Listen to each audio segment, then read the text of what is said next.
Darren has something for you guys. See, there's no clock in here, right? So I'll try to keep time. I'll stay on time. Okay. There's a lot of new faces, yes? Right? No? Because I don't. Or maybe they just decided to show up this time? Is that it? All right. So I was asked to commit this next half an hour to mental health.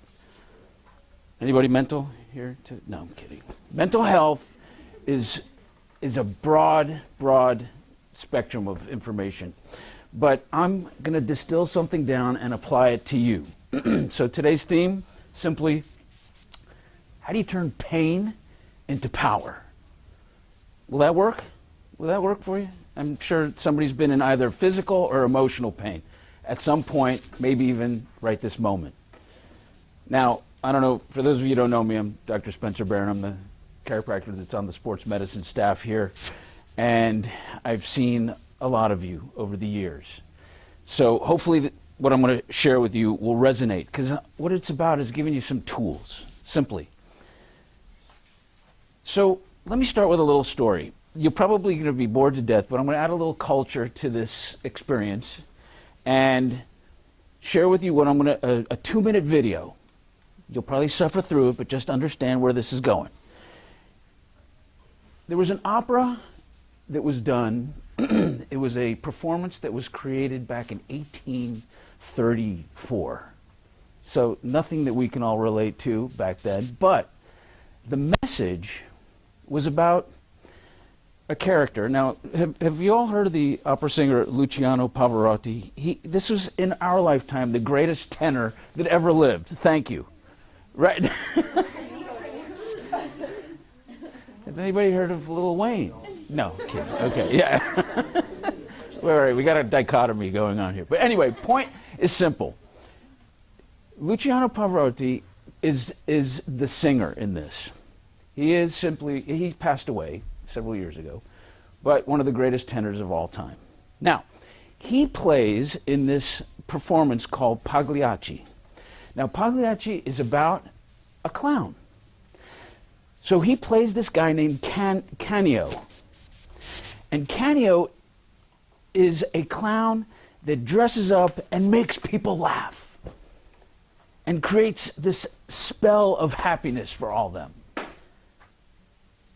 But something ironic happened the night of one of the biggest performances. You will see, as Pavarotti acts Canio's life out. And by the way, it's in Italian, and if none of you are Italian here, I have no idea what he's saying, but the theme of the song is Vesti la Giubba, and it's about putting the mask on. Okay? The mask. What happens right before Canio goes on stage is that he finds out that his wife ran off with his best friend.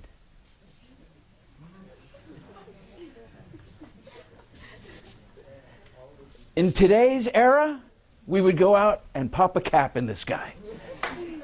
But back then, the emotions.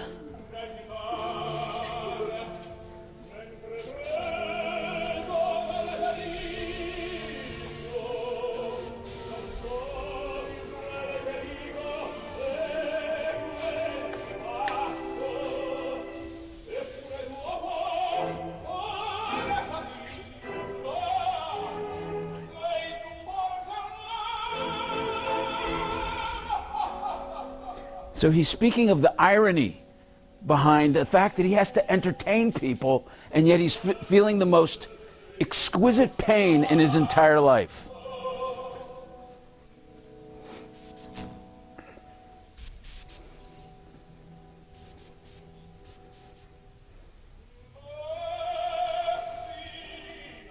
In Italian, that's putting on the costume, vesti la giubba, putting on the mask or the costume,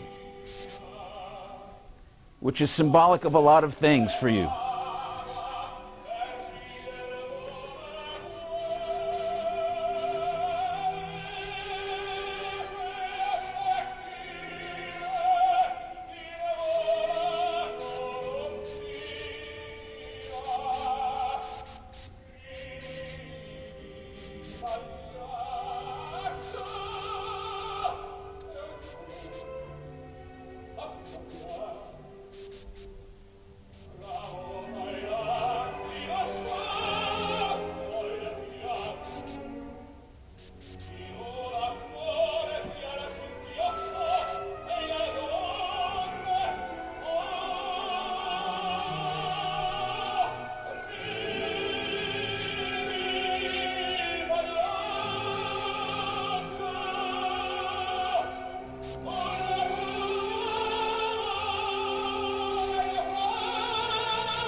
So now he has to apply the makeup and put the mask or the costume on and act like he's happy.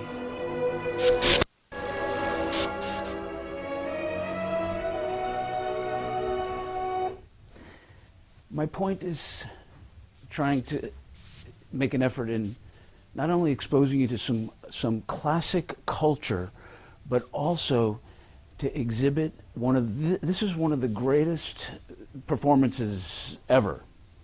And the point being is, how many of you can actually experience that kind of excruciating emotional pain and go on and be number one in your event? So how can you do that? Is by translating that emotional anguish into power, into personal power. Now, if you don't know how to do that, I'm going to share 5 steps of what grief is, what the transitions through grief is about. And it's simple. It's stuff that you can, the phases you've all been through. Sometimes you miss a phase or two. But for those of you who experience that moment of grief, and grief can come in many different ways. It could come, on one end of the spectrum, you can lose somebody in your life, whether it be a boyfriend or a girlfriend or a loved one, or an animal or a pet, or an experience being the last one in a race because you're injured, or not even competing, and I've seen it many, many times. For those of you who don't know, I worked with Miami Dolphins for 19 years, and boy, you see a lot. You see a lot of stuff that people go, why me? Why me? This was my year. And yet they come back and they do extraordinarily well. I had an experience, before I go into those 5 phases, I had an experience that I'll never forget. I had to be at Miami Dolphins at 6:30 a.m.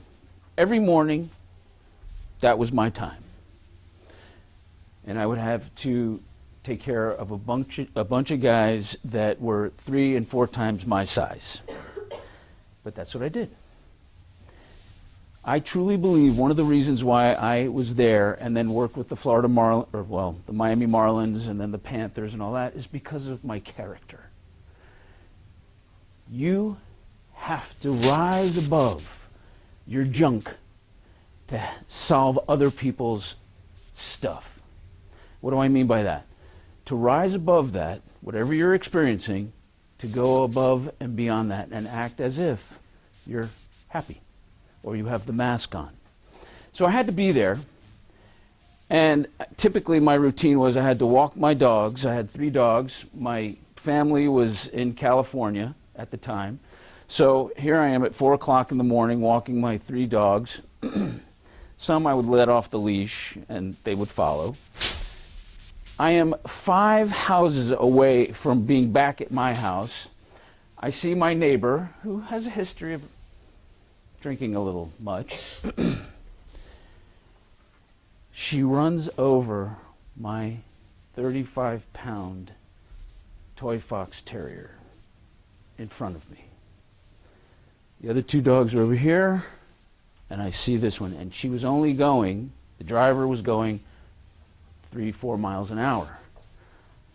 I watch everything in slow motion happen, and there's nothing I can do.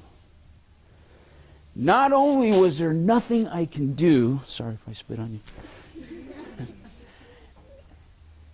but in an hour and a half, I had to be at Miami Dolphins with a smiley face on.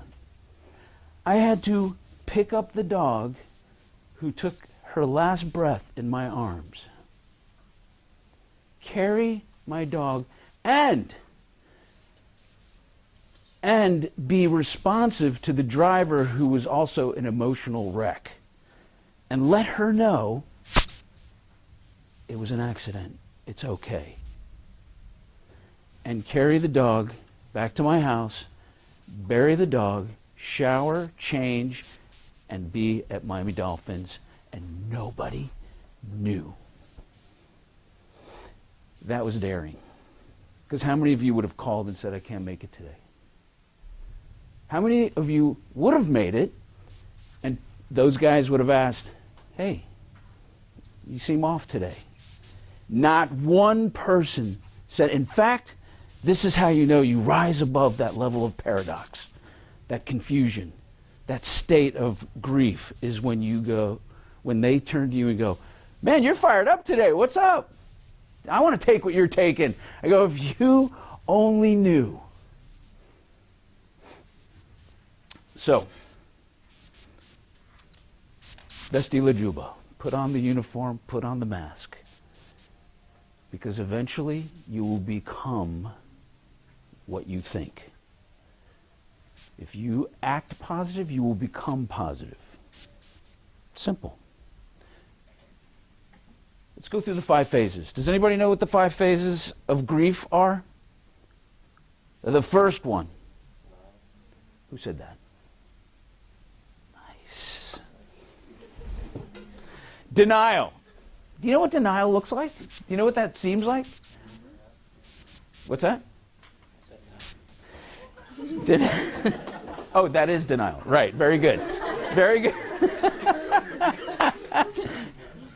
So, the moment the event strikes you, whatever it may be, you go, what? There's no way. No, I'm not. You can eat. Oh, you did already. No, denial is when you actually go into a state where this didn't really happen. No way. There's no way. How could this have happened?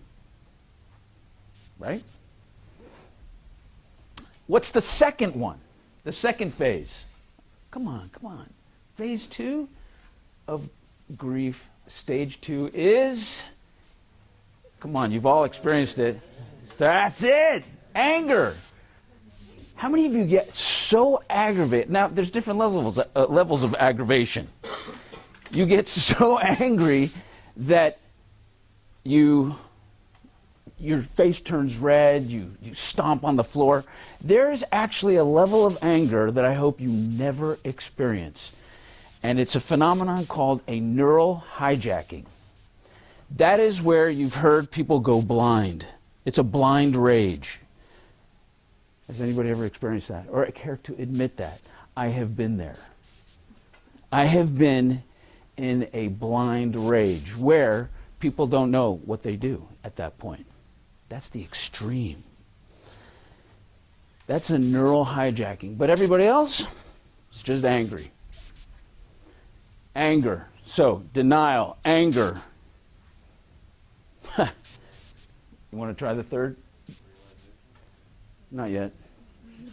But thanks. Bargaining. Right? You know what bargaining looks like? Bargaining looks like, why didn't you take me, God, instead of my whatever? I hate using my family because that sounds bad. But what if I would have done this? Maybe this wouldn't have happened. What if I would have done that? That's bargaining. You're bargaining with something out in space that might change the outcome, but it's real. Want to try number 3 or 4? Not yet. Who said that? Air, fist, bump. Good. Okay.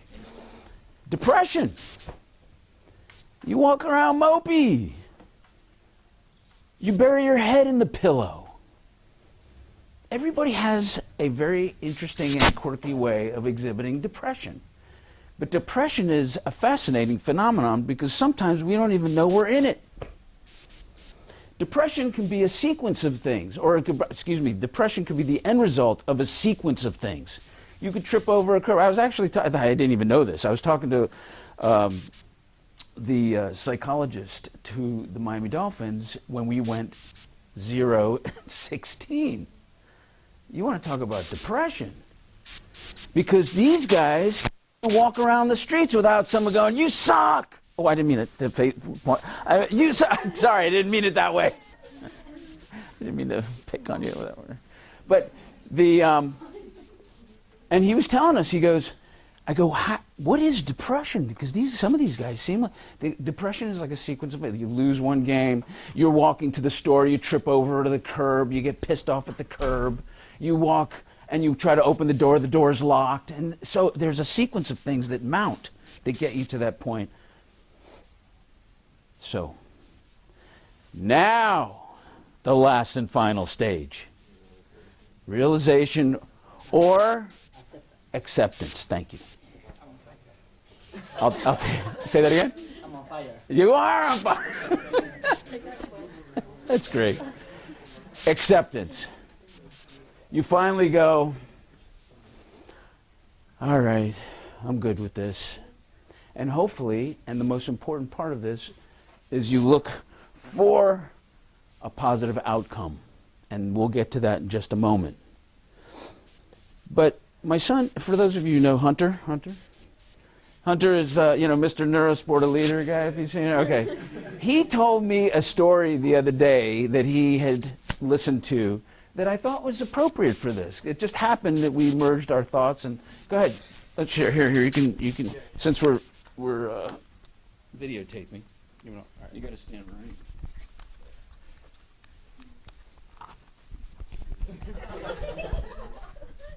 So, there was a man named Eric, and he was on a walk with his dog named Nova. And during the walk, Nova sees a rabbit jump out of a bush and darts after the rabbit. Eric goes on to chase Nova, which only makes Nova want to run faster. By the time Eric starts chasing Nova, and then the rabbit is off somewhere hidden, he doesn't know, and dog Nova is lost. Eric spends all day looking for Nova. He's putting up posters, signs, he's calling his friends, his family, his neighbors, but still nothing. So Eric he feels like the most unlucky man right now. He said, why him? Why in that moment did that rabbit have to jump out? Why was I in that moment at that exact time when the rabbit jumped out? And he just feels like the most unlucky guy right now. So about a week goes by and he gets a knock on his door. It's a woman, and she has Nova. And they reconnect in the most affectionate way possible. And after the woman greets Eric, she says, "Oh, my name's Vanessa." Beautiful woman, and around Eric's age. And they continue talking.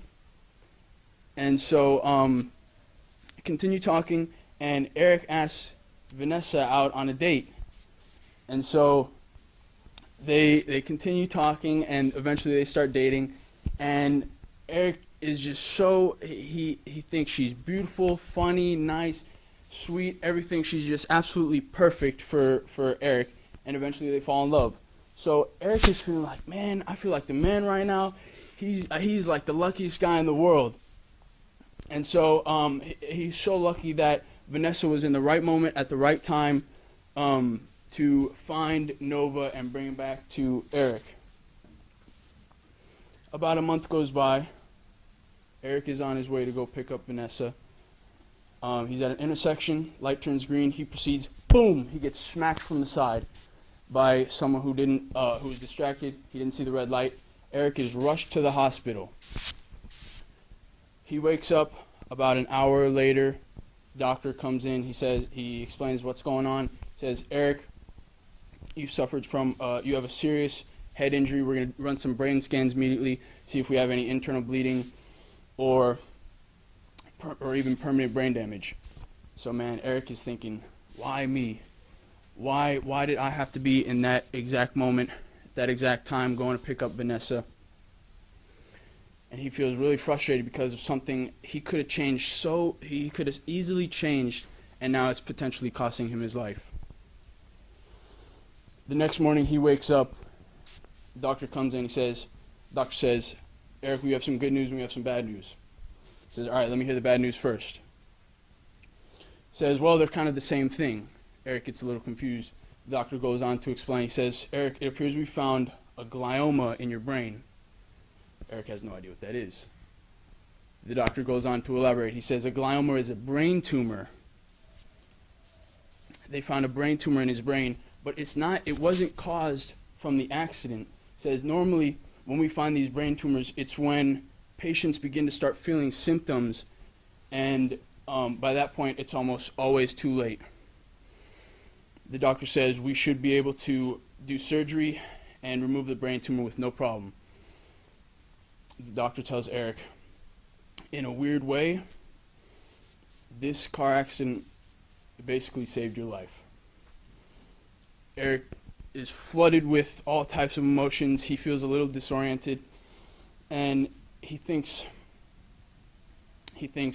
how can something so bad turn out to be something so good at the same time? And he thinks that,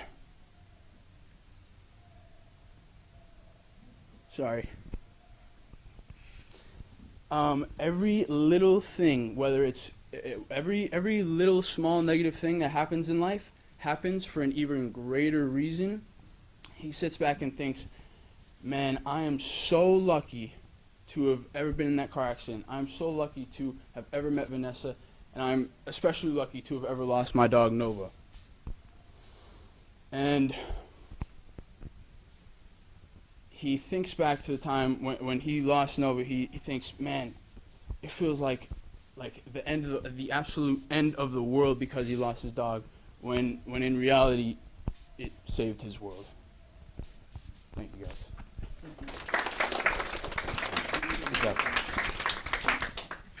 So, just another story of many that allows you to realize that sometimes when negative things happen, you can find the silver lining.